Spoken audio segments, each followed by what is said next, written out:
No niin, päivä alkoi päiväkotireissulla, sit vähän aamupalaa, jes, ja siitä pilataan puuro rahkalla, näinhän ei saa tehdä.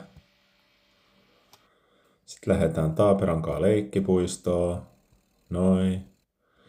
Joudun kirjastoreissulla konfronttaa teinejä lastenhoitovessan käytöstä. Sitten siitä niin pienet stir-fry-wokit tofulla, vähän tomaattia kylkeen. Ai että tuli oikein somehyvää tästä. Ja hei sitten, kun saatiin syödyksi, niin mä pääsin tekemään hommia. Eli sain vihdoin varattua AC900 kokeen. Sitten sieltä tuli mailiin taas yksi hylky työhausta. Ja katsotaan löytyykö sopivia paikkoja. Lähdetään hakemaan esikoista päiväkodista ja sitten taas salille.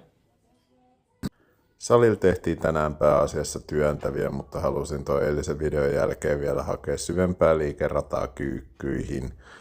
Kotona sitten vähän lisää videoedittihommia ja katsotaan, jos ehtis vielä jonkun työpaikankin hakea tosta. Moi moi!